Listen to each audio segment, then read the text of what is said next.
Hello, how are we today? Sorry, I'm a little bit late. I'll also preempt this by saying I have a lot to go through today. So we're talking everything protein.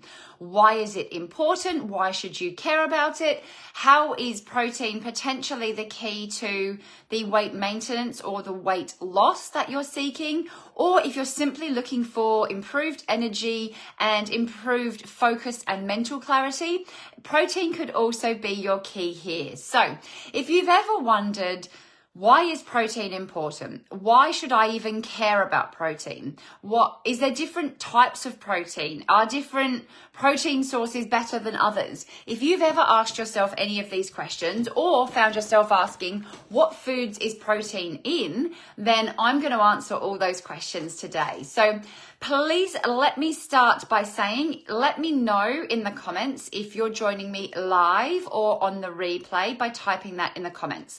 As and when you jump in, just say hi, no matter whether you're watching live or on the replay. What that does is it lets the Facebook algorithm know that you're interested in this type of content, and it will make sure that yourself and more people like you can see things like this. So obviously this group you are in because likely you are struggling with low energy, juggling the demands of mum life, you want more time for yourself, you want to improve your own health and wellness, all those things. I'm going to be covering something different every single week, and this week is super, super important and something that I think is, I guess, a massive knowledge gap. And I think once you understand this, it could unlock the key to a lot more success for you. So I want to make sure as many of you see this as possible. So the more you comment and like and do things like that on this type of video and on posts, the more people will see it and the more people I can help. So that being said, you're going to let me know if you're watching live or on the replay. I'm going to be explaining today how to crack the code to protein for weight loss, weight maintenance, and improved energy. So the key questions I'm going to answer today. Number one, why is protein important? Number two, what foods is protein in? Number three, is all protein, or I should say, are all protein sources equal?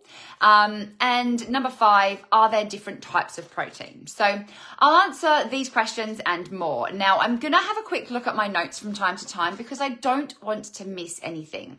I have a tendency to go off topic, and I want to keep this really, really valuable for you. And I want you to walk away today with an easy to follow action item and knowing why you're doing that, because I honestly think this could be the missing piece for you.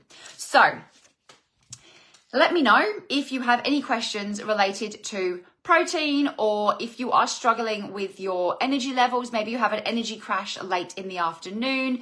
Maybe you've been struggling with your weight for some time. Maybe you follow a meal plan, or you're able to eat well for a while and then you fall off the wagon, you put the weight back on again potentially, and more. Maybe you've been looking to lose weight for a while and you think you've been eating pretty healthy, you've been trying to move your body and the scales just are not shifting and you're not feeling good. This is what I'm going to be covering and unlocking today. So you are definitely in the right place. Now, I'm going to go all out and say that protein is the key to weight maintenance and to improved energy. Okay? Protein is so important, but so often people get it wrong. Now, you may know, if you know anything about nutrition and eating, there are three major macronutrients. These are the key food groupings, I guess you want to say, that you need. So you need protein, carbohydrates, and fats. Now, we need all of those in different proportions, and depending on your goals might depend on exactly how the balance of that looks, but you should be having something from each of those food groups.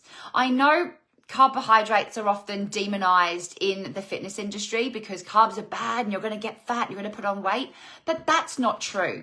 The right ones, and eaten in the right way, they should absolutely form a part of a healthy eating regular diet.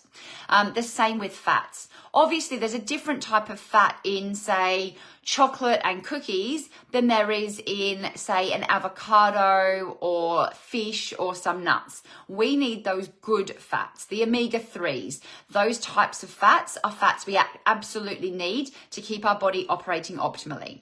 All of these we also need along with our hydration. So water is also important.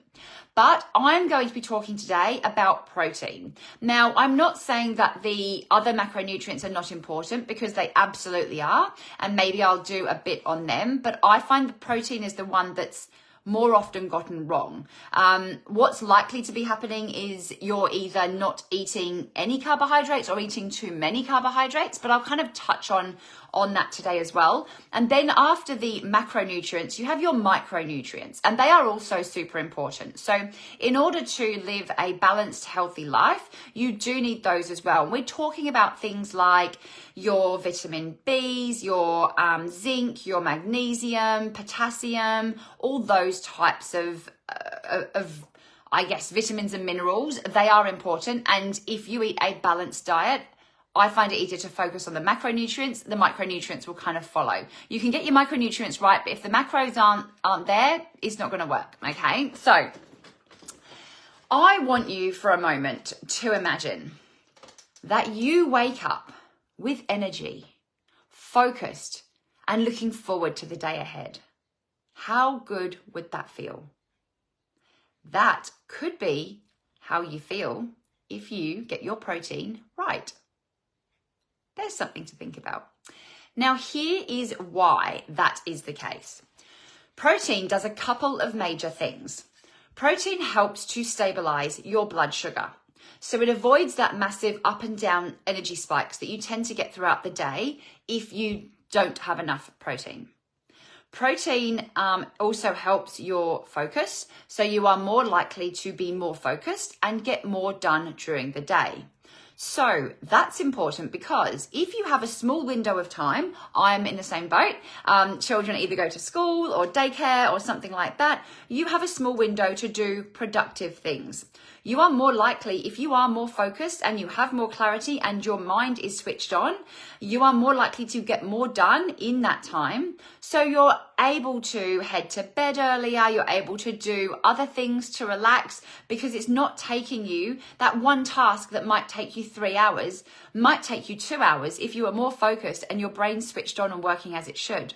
And protein helps with that, okay? Protein also helps prevent those energy crashes. So if you ever wake up in the morning, you do something, and then you feel like you've done this massive downhill, which can happen if you wake up in the morning, maybe you have caffeine, so you've had that not unnatural, what's the word I'm looking for, but a forced kind of spike in energy, then what's likely to happen is at some point that energy has to then go down again. And that's when you find yourself reaching for either more caffeine or more sugar. And often carbohydrates, especially if you eat too many of them, tend to form into that sugar, which is where that kind of crash goes up and down. Protein helps you to stay fuller for longer. So it's likely to help you to prevent overeating, because protein helps to keep you fuller, helps to maintain that energy balance. So you're less likely to then need to reach for something else to eat. And if your protein is right, you are less likely to overindulge and overeat. So it is actually super, super important. Protein is actually so easy to do, and you don't need to have a ridiculous amount. You don't need to think that, oh, if I eat too much protein and I do some weight training, I'm going to bulk up like one of those big bodybuilders and like a big man, because that actually does not happen. It's actually super hard to build heaps and heaps of muscle unless you're really laser focused. But it is very, very beneficial for building muscle. Now, I'm going to share a secret with you. Protein is one of two things. It's the most thermal food, which means it actually takes more calories to digest protein than any other food. So whilst you're eating that, your body is working. You are burning calories to digest that food you've eaten. So it's kind of working for you and helping you to burn extra calories without doing anything other than eating it. The second thing is, protein is super important to build muscle. Now, we all need muscle. I'm not talking the bulky, like man bodybuilder type muscles, but what happens is if we have more muscle, our metabolic rate increases. So you often, if you look at some people, and let's use the example of teens. As a normal, regular teen, 9 times out of 10, they have a pretty high metabolism. So you can see them stuffing their faces with food and not moving lots, and you tend to find they still stay relatively slim. That's because their metabolism is naturally higher. As we get older, our metabolism slows down naturally. And as we move less, so if you have less muscle mass or decreasing muscle mass, what happens is your metabolism slows down, which is why on a traditional diet, what happens is you restrict your calories. So you restrict what you eat to such a level that you're actually not providing your body with enough nutrients or fuel. So what happens is your body is not working for you. So yes, you lose weight because you're not eating enough. So yes, there is an element, of course, we need to be in a calorie deficit to lose weight, but too high a calorie deficit, you tend to miss out on key vital nutrients. You tend to be under eating. And what that does is it means you're losing muscle.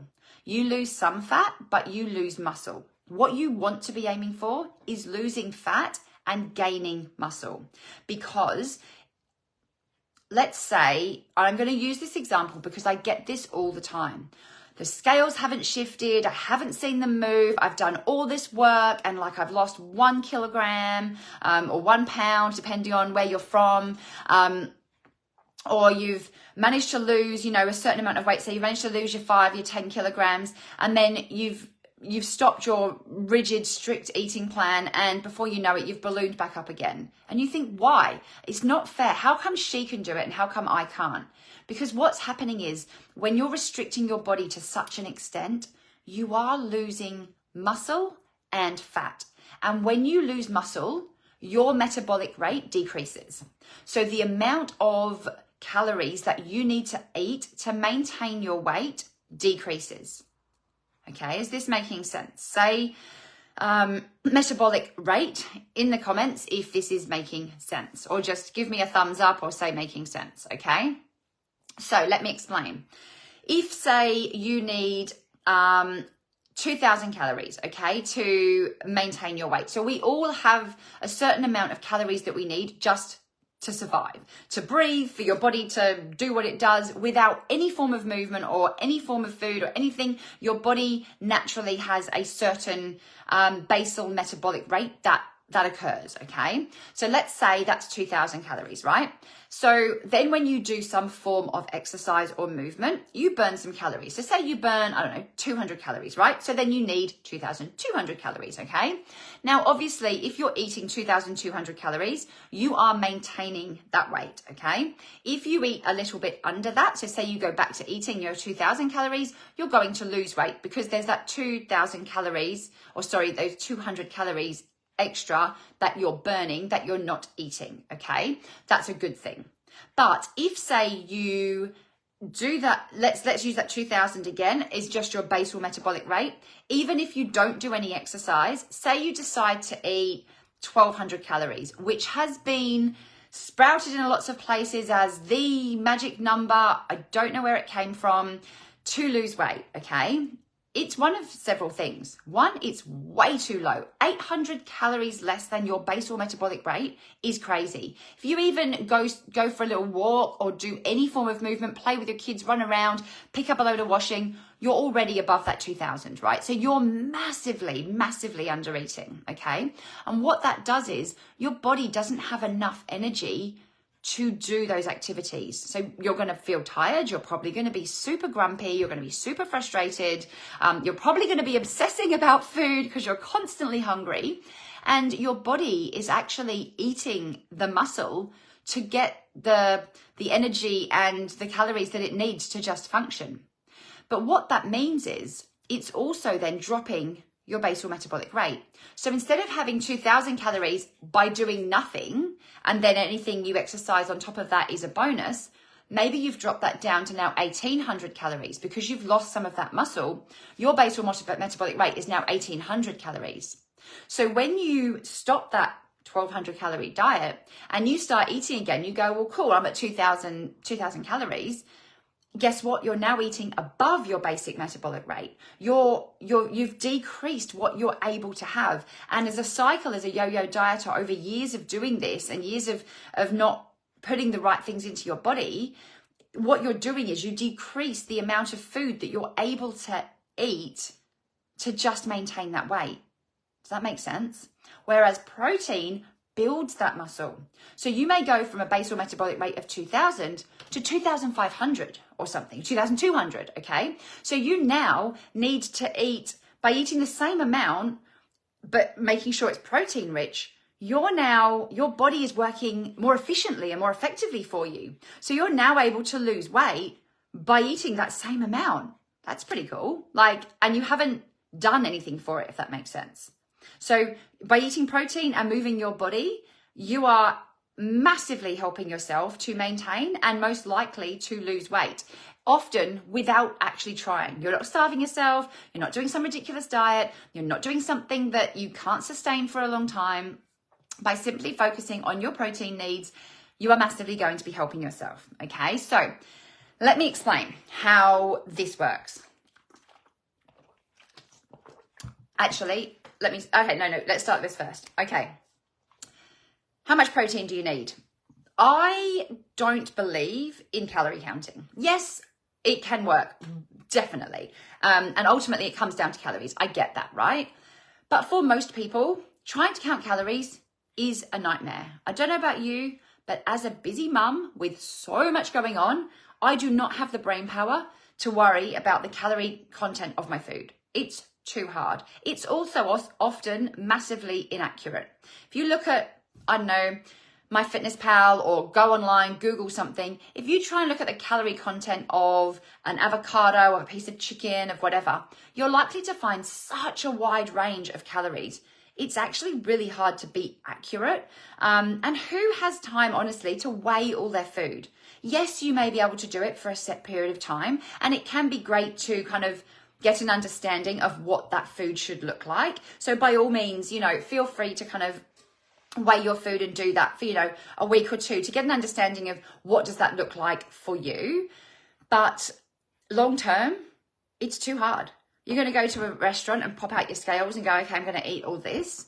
Every night, you're going to be sitting there trying to weigh out all this food. That's just extra stress and pressure that I don't need as a busy mum. I have enough going on trying to figure out kids' appointments, kids' activities, just generally keeping my house, running my business, all that kind of stuff. It's just super busy. So I don't have time to do that. But what I do have is one of these things. This is your hand, okay? This is your very own built-in portion controller, okay? We all have a hand and it's meant for us, okay? Well, I hope you have hands. So protein-wise, you need a palm-sized portion of protein. That is generally what you need. So if you have smaller hands, you need less protein. If you have bigger hands, you need more protein, okay? So the size of your palm and the thickness of your palm is what one piece of protein should look like. That's one portion of protein, okay? What you want to be aiming for is 1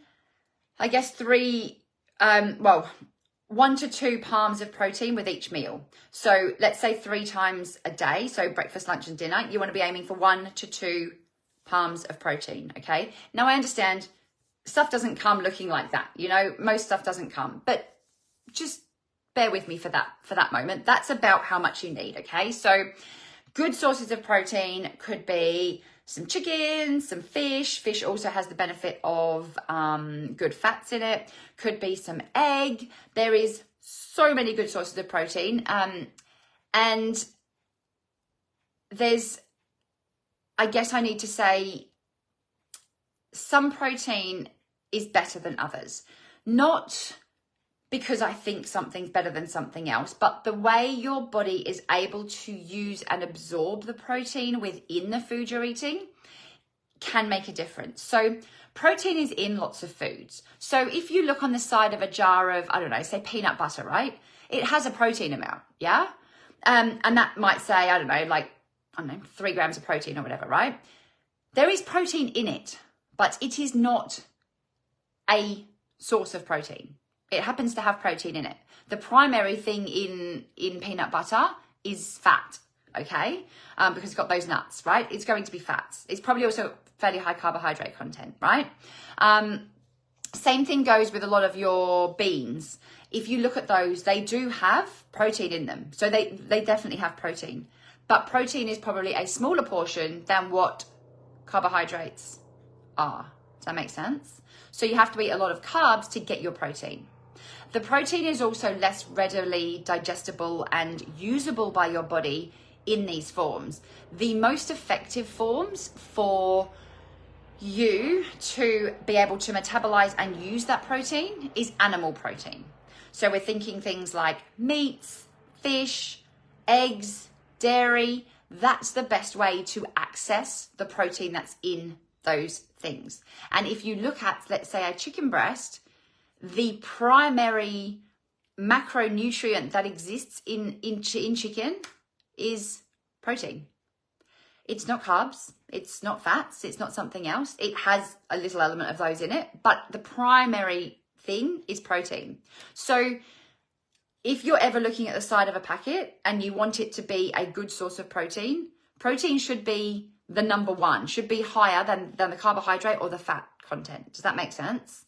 And always look at the per 100 grams, so it's an accurate measure across rather than the per serving size, because most of us don't eat a serving size of whatever it is. I know I definitely don't. I probably eat about 3 serving sizes of what they suggest for most things. So let me know if that makes sense.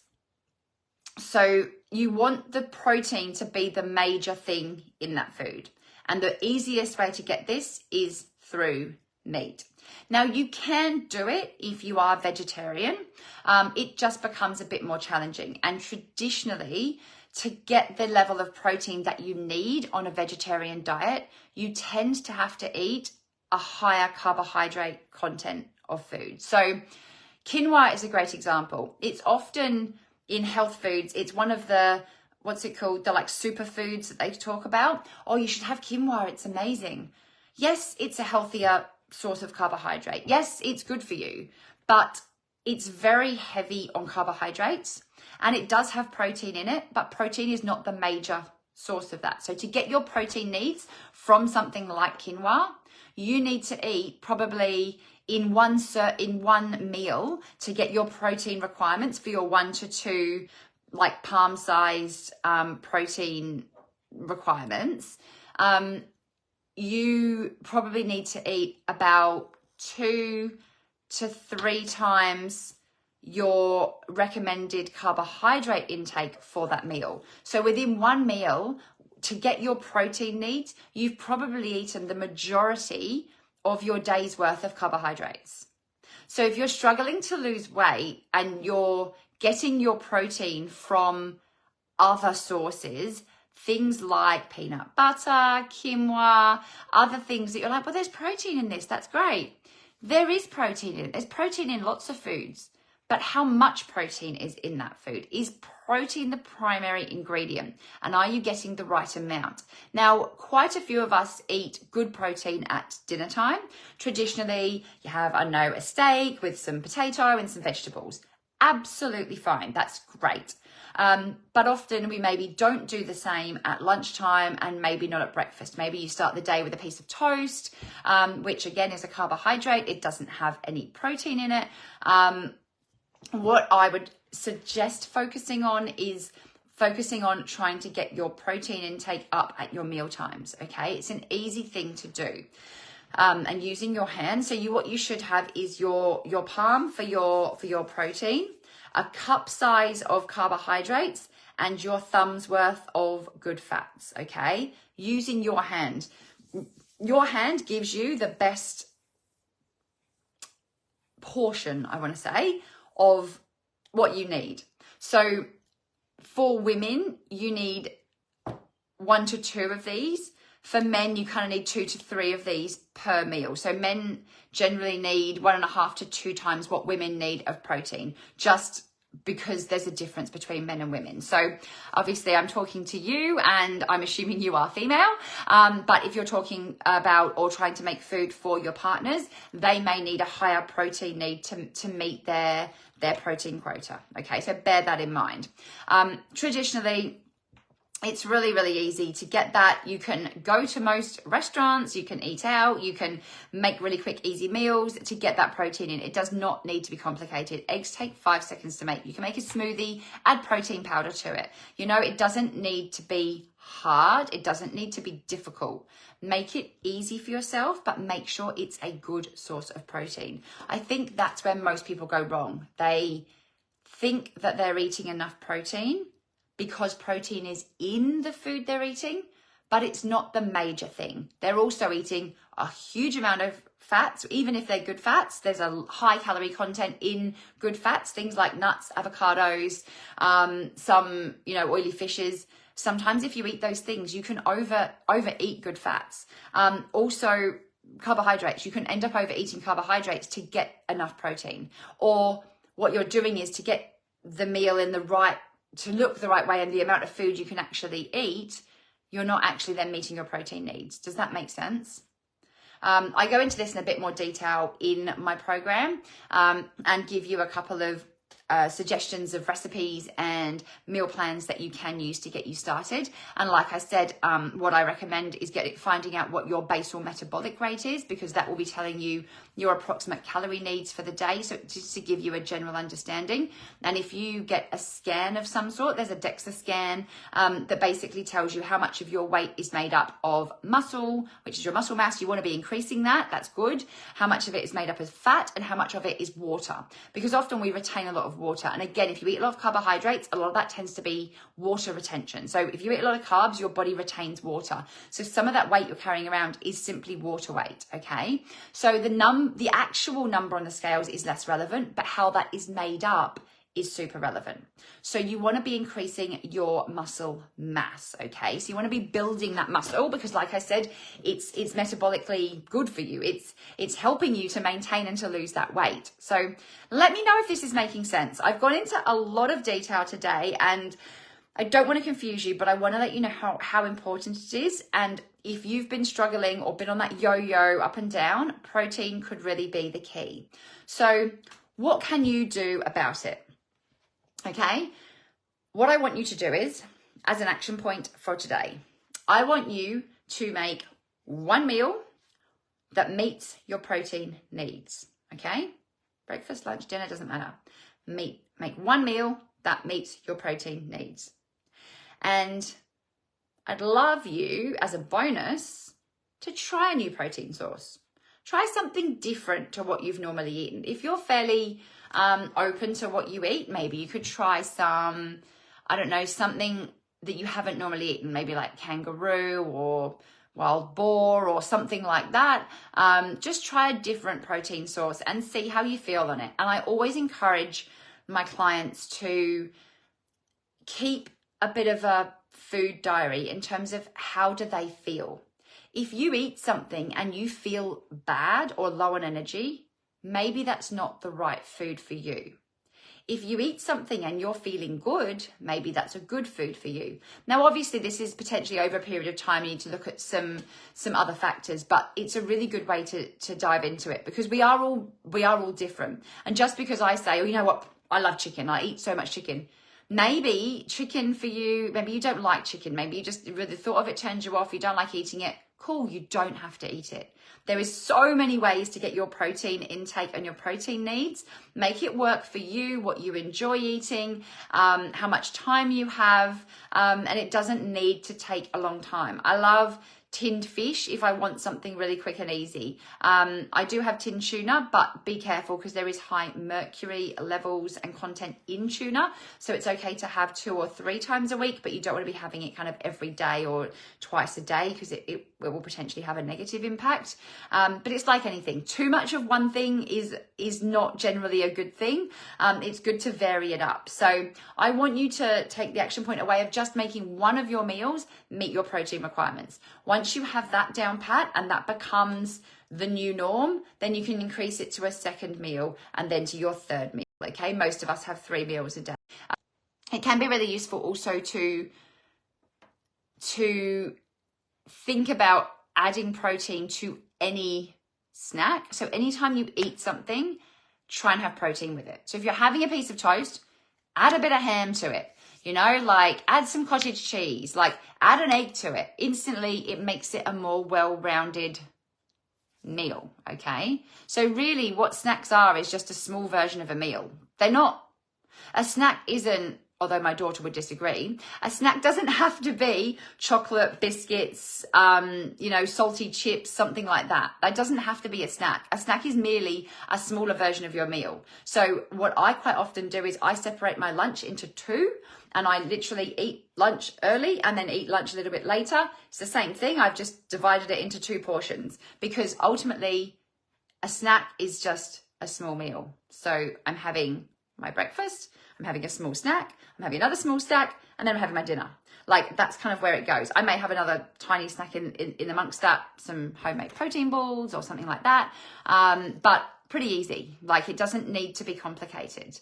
I think too often we look and try and make all this gourmet stuff, or we reach for something that's so easy, but it's probably not helping us to maintain those energy levels and ultimately build that strong muscle mass that we need to maintain our weight. So if you've been struggling with any of this, this sounds like you're like, oh, wow, that makes so much sense. And this is explaining a lot of why I could be having some problems, then let's have a chat. I'd love to hear from you. I'd love to delve a bit deeper into what's going on for you, what you've tried in the past, and give you a couple of tips and pointers as to what that could look like for you going forwards. What should you be focusing on? Where could you make some small changes that might end up yielding the results that you've been so desperately seeking? So whether you want to maintain your weight, whether you want to maybe tone up a little bit more, have a little bit more definition and muscle to you without being bulky, whether you want to lose a bit of weight, or whether you just want to be and have energy and focus so you can actually do things, so you're not like slumped on the corner of the sofa at 3 o'clock in the afternoon thinking, oh my gosh, how am I going to make it to dinner time? My kids are running crazy and I have no energy left. Or you're trying to focus on a task at work and you just can't because your brain is just mush.